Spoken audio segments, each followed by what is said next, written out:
नमस्कार दोस्तों, welcome to Anand Parmar classes.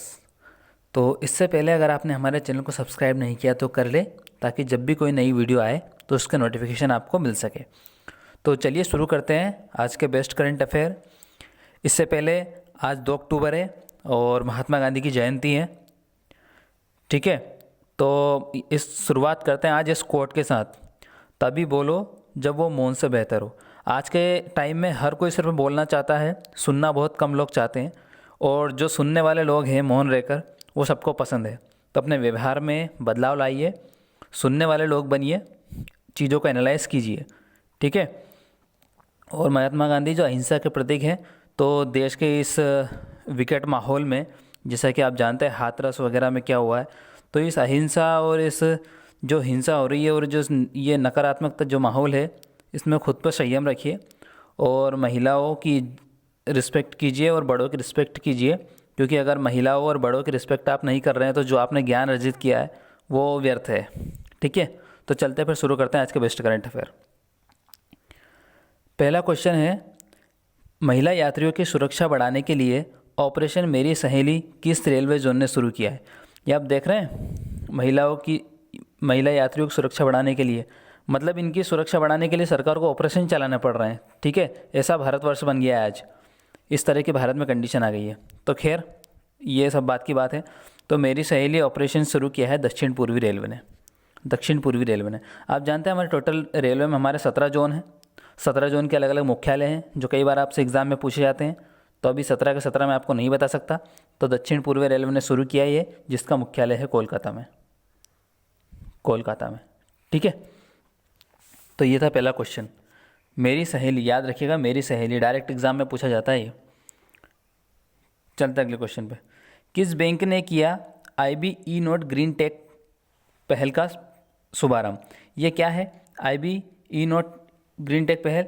ये बेसिकली कुछ नहीं है, ये जो पेपरलेस कामकाजी होता है, जो डिजिटल काम होता है, उसके वातावरण को प्रदान करेगा और ऐसे बहुत सारी सुविधाएं इसमें हैं। ठीक है, तो ये किया है इंडियन बैंक ने। इंडियन बैंक ने। अब इंडियन बैंक का हेडक्वार्टर आपके लिए बहुत इंपॉर्टेंट हो जाता है, क्योंकि अधिकतर जो बैंक के हेडक्वार्टर है वो आप मुंबई टिक करके आते हैं सीधे। तो इंडियन बैंक का है चेन्नई में, चेन्नई, तमिलनाडु। कभी भी किसी बैंक के बाद में अगर बैंक ऑफ इंडिया आए, बैंक ऑफ इंडिया जैसे भारतीय state bank of India, bank of India, तो उसका मुख्यालय बेशक से आप मुंबई टिक कर दीजिएगा, लेकिन बाकी बैंक में ध्यान रखिएगा। ठीक है, तो इंडियन बैंक का हेडक्वार्टर है चेन्नई में। ठीक है, चलते हैं अगले क्वेश्चन पे। किसने T20 में MS धोनी का विकेट कीपिंग का रिकॉर्ड तोड़ दिया है। विकेट कीपिंग की, यानी कि ये बात कर रहे हैं जो मोस्ट डिसमिसल होते हैं विकेट कीपिंग पे, जो विकेट कीपिंग करके जो विकेट लिए जाते हैं, उनकी बात कर रही हैं। तो ये MS धोनी ने किए थे 91। और अब जो ये खिलाड़ी है ऑस्ट्रेलिया की एलिसा हीली, इन्होंने कर दिया 98 के लगभग। ये आपके लिए इंपॉर्टेंट नहीं है कितना किए कितने किए, आप सिर्फ ये जान लीजिए कि MS धोनी का रिकॉर्ड तोड़ दिया है। MS धोनी ने अभी अभी क्रिकेट से संन्यास ले लिया है। तो एलिसा हेली, अभी अभी ऑस्ट्रेलिया के बहुत सारे क्रिकेट खिलाड़ी न्यूज़ में थे, जैसे कि एशले बर्टी, जो एक बैडमिंटन खिलाड़ी भी हैं और क्रिकेट खिलाड़ी भी हैं और गोल्फ चैंपियनशिप भी जीतती हैं। ठीक है, और एक खिलाड़ी और न्यूज़ में थी, एलिसा एलिसा पेरी।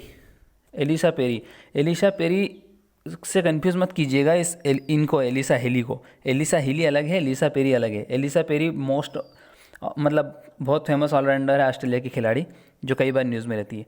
अब 2 क्वेश्चन जो अभी अभी न्यूज़ में थे, एक थे ऑस्ट्रेलिया के खिलाड़ी कैमरून वाइट और एक थे डीन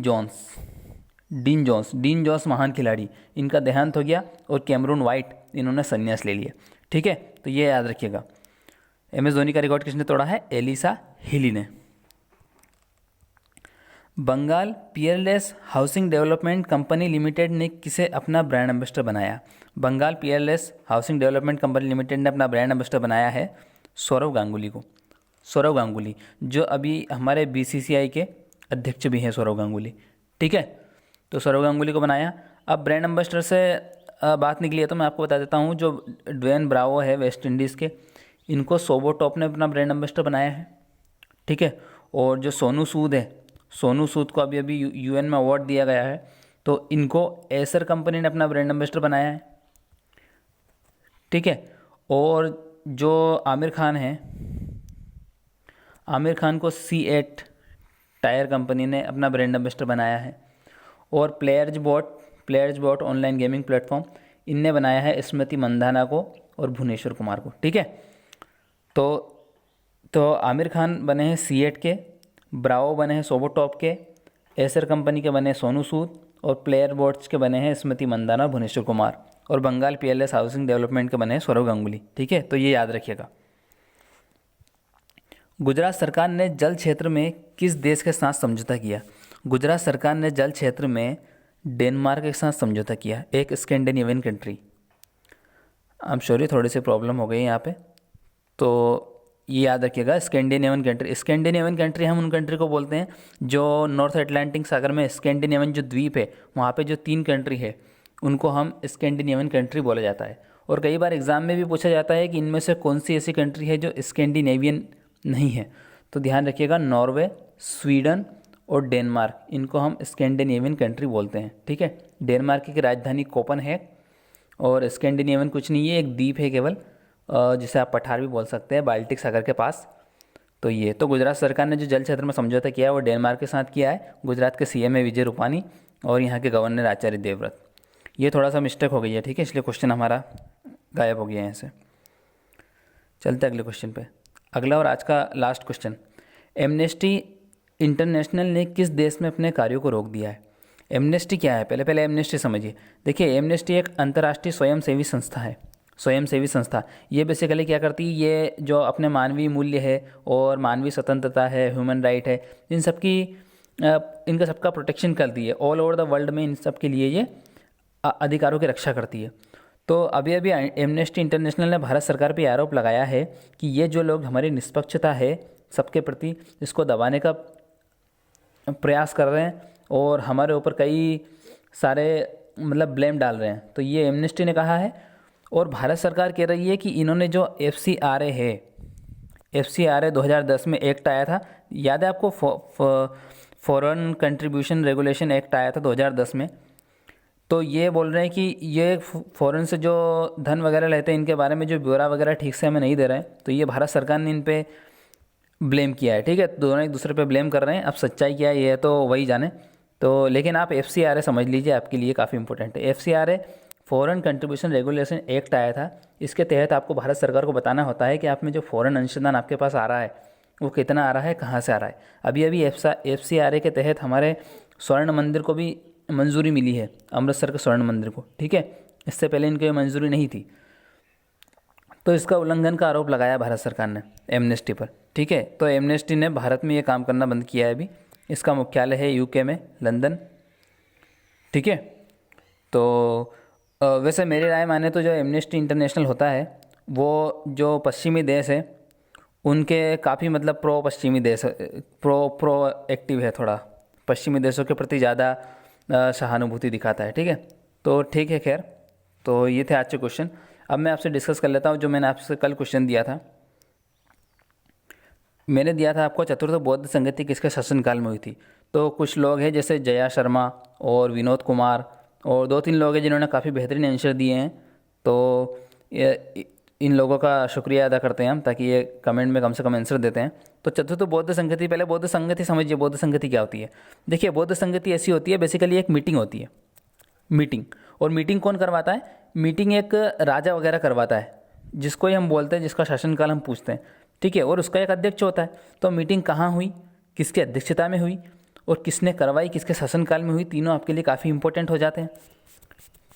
ठीक है, तो ये मीटिंग बुलाई जाती है। ये मीटिंग क्यों बुलाई जाती है? आप जानते हैं, बुद्ध भगवान की जब मृत्यु हुई थी उसे हम परिनिर्वाण बोलते हैं।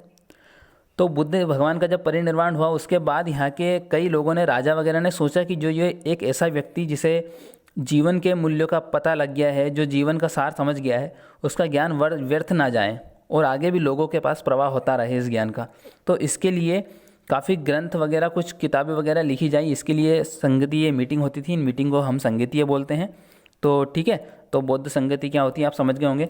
अब ये काफ़ी एग्जाम में पूछा जाता है, कब, कहाँ हुई, किसके शासनकाल में हुई। देखिए, इसको समझिए। पहली हुई थी राजगृह में, किसकी अध्यक्षता में हुई थी? ये महाकश्यप की अध्यक्षता में हुई थी।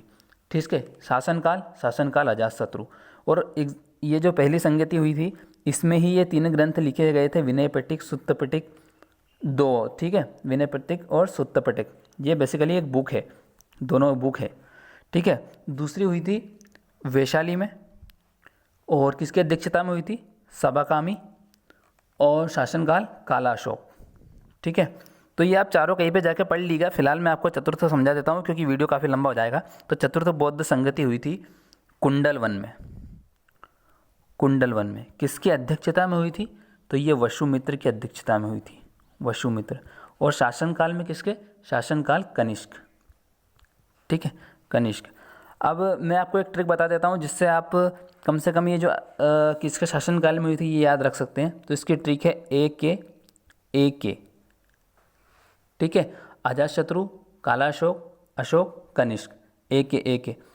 वैसे मैं ट्रिक को प्रेफर नहीं करता हूँ, लेकिन जब ऐसा कोई तथ्य हो जो आपको बार बार परेशान करता हो, जो आपको याद नहीं रहे, तो उसके लिए फिर आपको ट्रिक का सहारा ले लेना चाहिए। ठीक है, तो ये है। अब अगले दिन का क्वेश्चन कल आपको यानी कि आज आपको कमेंट में इस क्वेश्चन का आंसर देना है। तो मैं कोशिश कर रहा हूँ कि मैं ऐसे क्वेश्चन लूँगा आप कि जो आपका ईयर वाइज करंट अफेयर होता है या फिर 4 साल में एक बार जो करंट अफेयर बनता है, ये सारे कवर हो जाएं। ठीक है, तो ये क्वेश्चन है आज का 2020 सर्वश्रेष्ठ अभिनेत्री के विजेता कौन बने हैं? कौन सी बेस्ट एक्ट्रेस थी जिनको ऑस्कर 2020 मिला है, इसका नाम बताइएगा। हो सके तो मूवी का नाम और बेस्ट एक्टर का नाम भी बता दीजिएगा। बाकी मैं आपको कल बताऊँगा इस चीज़ का आंसर, तो कमेंट में लिखिएगा। ठीक है, तो आज के लिए बस इतना ही। ठीक है, बाय फिर।